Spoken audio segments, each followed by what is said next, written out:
안녕하세요, 유유입니다. 오늘은 전 영상에 이어 천문학적으로 일어난 일에 대해서 얘기해 보도록 하겠습니다.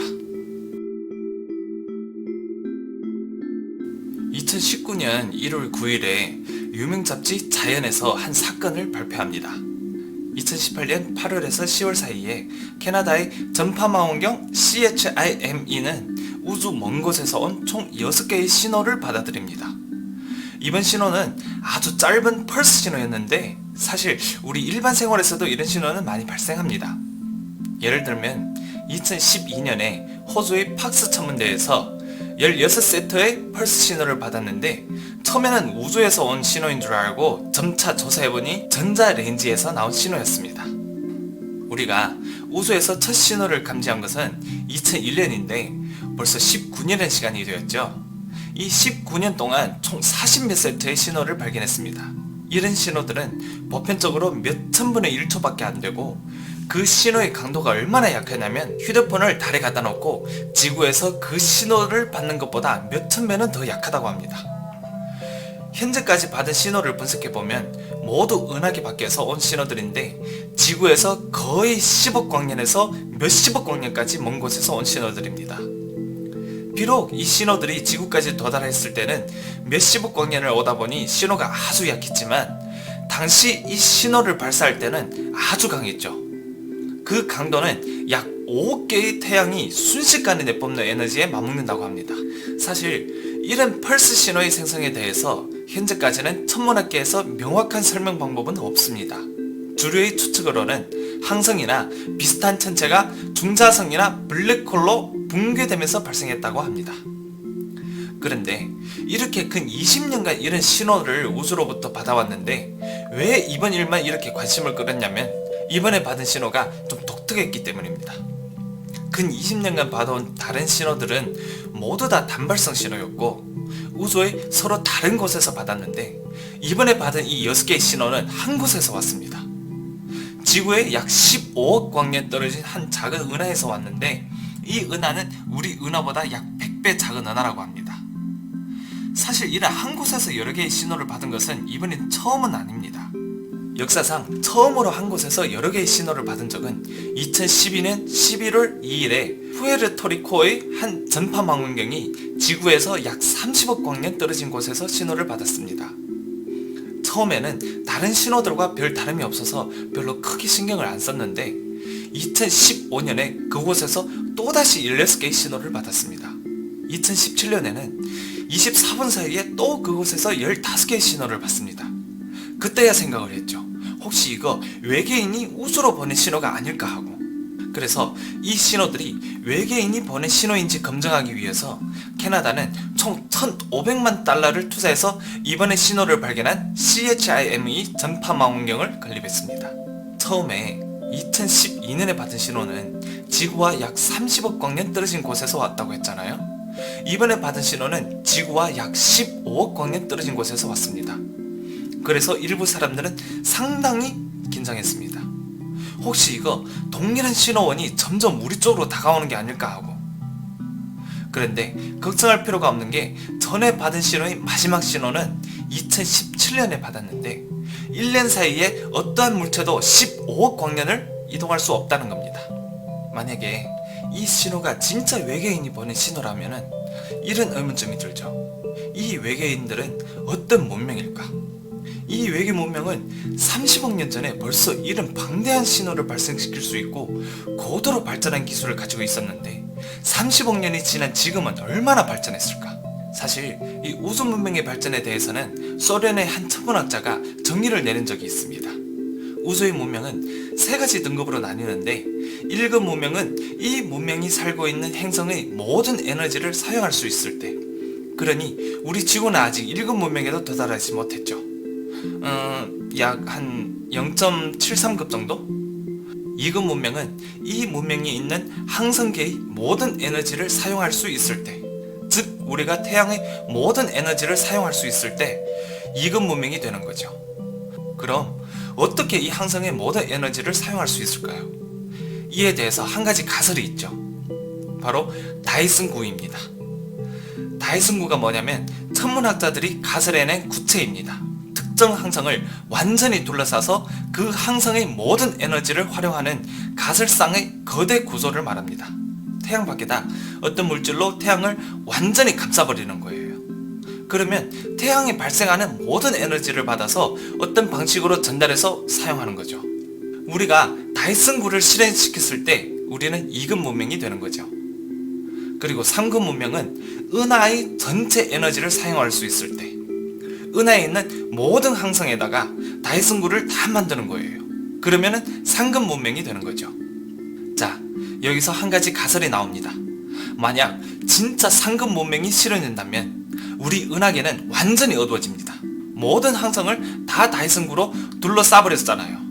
그러니 우리가 외계인을 찾으려면 우주를 관측할 때 밝은 곳에는 고등급의 문명이 없지 않을까요? 최소한 2급 이상의 문명은 없죠. 그러니 진짜 외계인을 찾으려면 우주를 봤을 때 아무것도 없을 것 같은 곳으로 관측해야 되지 않을까요? 사실 블랙홀 안에 진짜 고도의 문명이 살고 있을지도 모르는 겁니다. 완전 까맣고 빛을 쏴도 흡수해버리잖아요. 문명이 그 정도로 발전했다면 진짜 주변의 모든 걸 흡수해서 자신의 에너지로 활용할 수 있는 거죠. 현재 천문학자들의 추측으로는 인류가 약 200년 지나면 1급 문명에 도달할 수 있다고 합니다. 그리고 몇천 년만 지나면 2급 문명에 도달할 수 있다고 합니다. 다이슨구가 현실이 되는 거죠. 그리고 약 10만 년에서 100만 년이 지나면 3급 문명에 도달할 것이라고 합니다.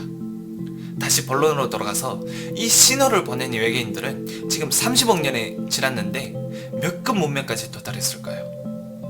그리고 이 신호는 도대체 외계인이 보낸 것이 맞을까요? 천문학자들은 이렇게 말하죠. 가능성은 있습니다. 하지만 절대 고의적으로 보낸 것이 아니라고 합니다. 천문학자들은 왜 고의성을 배제하냐면 이 신호를 보낼 수 있는 기술에 대비해 이 신호의 정밀도는 너무 조잡한 거예요. 생각해보세요. 이렇게 강한 신호를 보낼 수 있다면 이 문명은 상당히 발전했을 거예요. 그럼 이 신호에는 더 정밀한 정보들이 들어있어야 하지 않을까요? 이렇게 발달한 문명이라면 당연히 자연 전체가 발생하는 신호랑 다른 신호를 보내야 하는 거죠. 그래야 이 신호를 받은 다른 외계인이든 우리 사람이든 단번에 이건 자연으로 발생된 신호가 아니라 고의적으로 보낸 신호구나 하고 판단하는 거죠. 그래서 느낌상 이 신호는 고의적으로 보낸 신호가 아닌 거죠. 그런데 일부 사람들은 반대하죠. 고의라는 것은 또 다른 가능성을 판단할 수 있으니까요. 이번에 보낸 신호는 그냥 정식 신호를 보내기 전에 경계심을 주기 위한 신호일 수 있다는 거죠. 무슨 말인가 하면 이 문명은 자신의 존재를 알리고 싶으면 우선 아주 강한 몇 개의 신호를 내보내고 전체 우주가 다 들을 수 있게 하고 다시 정밀한 신호를 보내는 거죠. 간단하게 말해서 우리가 조회하거나 뭔 발표하기 전에 집중합시다 하는 것처럼 먼저 하고 소리 질러서 집중을 시키고 그 다음에 중점을 얘기하는 거죠. 실제로 그렇습니다. 우리가 이 신호를 받고 나서 전문적으로 몇 개의 전파망원경을 받은 신호의 위치로 향하고 있죠. 혹시 또 다른 신호가 올까봐. 사실 이런 방식이 어떻게 보면 고급 문명에 더 적합하죠. 근데 또 일부 사람이 반박하고 나섭니다. 암흑삼립 법칙에 따르면 암흑삼립 법칙을 모르는 분들이 많겠군요. 이에 대해서는 별도의 영상으로 상세하게 설명해 드리겠습니다. 여기서 간단하게 설명드리자면 유명한 소설 삼체에 나오는 이론인데 만약에 우주를 한 삼림으로 비교하고 우주에 있는 문명을 사냥꾼으로 비교했을 때 이런 상황에서는 어떻게 해야 본인의 생존을 보존할까요? 어느 사냥꾼도 자신의 위치를 노출하려고 하지 않을 겁니다. 상대가 아기가 있는지 없는지 모르기 때문에 위치가 노출되는 순간 다른 사냥꾼이 표적이 될 수 있기 때문이죠. 모든 사냥꾼은 자신의 생존을 보존하기 위해서 그 누구도 소리를 내지 않고 숨어 있겠죠. 그래서 이 신호를 보낸 문명이 고등 문명이라면 소리를 내지 말아야 한다는 거죠. 문명이 더 높을수록 이 도리를 더 잘 이해하고 있을 것이니까요. 좀 이치가 있는 것 같죠? 이때 또 반박하는 사람들이 있습니다. 참 과학이란 반박하고 또 반박하고 참 어렵죠. 이번에 반박하고 나선 사람들은 이 고도 문명들이 우리가 얘기하는 암흑삼림 법칙을 인정하는지에 대해서 의심을 가지는 겁니다. 그렇잖아요. 암흑삼림 법칙이란 것은 소설에서 나온 거잖아요. 그리고 고등 문명들은 또 자신만의 절대적인 실력을 가지고 있을 수 있잖아요. 그리고 또 한 가지, 외계 문명도 암흑3리 법칙을 인정한다고 합시다. 그러면 이 문명은 고의적으로 다른 곳에다 함정을 팔 수 있지 않을까요?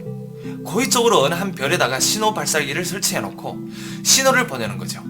그러면 우주의 모든 문명이 그쪽으로 방향을 틀 것이잖아요. 그리고 자기들은 멀리서 지켜보고만 있는 거죠. 어느 누구든 이 별에 다가오기만 하면은 그냥 팡 하고 없애버리는 거죠. 이게 더 암흑3리 법칙에 적합하지 않을까요? 아무 소리를 안 내고 숨어있는 것은 살짝 능력치가 떨어지는 사냥꾼이고, 진짜 능력 있는 사냥꾼은 함정을 파서 고의적으로 살짝 소리를 내고 누가 거기로 총을 쏘면 위치가 탄로나니까 바로 가서 잡아버리는 거죠. 그리고 또 일부 학자들은 이 신호는 외계 문명끼리 전쟁을 하면서 전쟁 과정에 발생한 신호일 수도 있다고 합니다. 이 고등 문명들이 만약 상급 문명이라면 은하의 모든 항성의 에너지를 사용할 수 있잖아요. 그러니 얘네들이 싸우면은 총알을 쏘는 게 아니라 그냥 한 개 항성을 총알처럼 막 던지고 쏠 수 있는 거죠. 그러니 5억 개의 태양 에너지만한 신호를 발생시킬 수 있는 거죠. 사실 여기까지 들었을 때 이 가설은 좀 믿음이 안 가죠. 근데 천문학계에서는 이 가설을 지지하는 사람들이 제일 많다고 합니다. 왜냐면 우리 지구만 봐도 100년 동안 인류가 시행한 핵실험만 해도 몇천 번이 넘습니다. 매번 핵실험 할 때마다 핵폭파 파장을 발생하는데 이 파장들은 이미 우주로 발사되었거든요. 그러니 혹시나 어느 날 외계인이 지구에서 나온 핵폭파 파장을 발견한다면 그 외계인들도 왜 저 은하 쪽에서는 계속 파장 신호를 내보낼까 하고 의심할 거라는 거죠.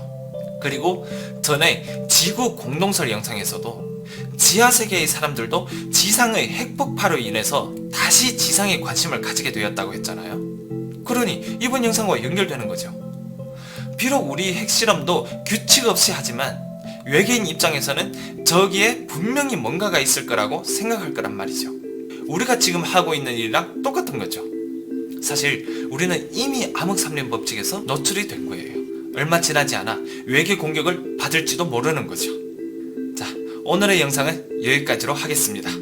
혹시나 더 궁금하신 점이나 이해 안 되는 부분이 있으면 댓글로 남겨주시기 바랍니다. 최대한 빠른 시간 내에 댓글에 대해서 답변해 드리도록 하겠습니다. 감사합니다.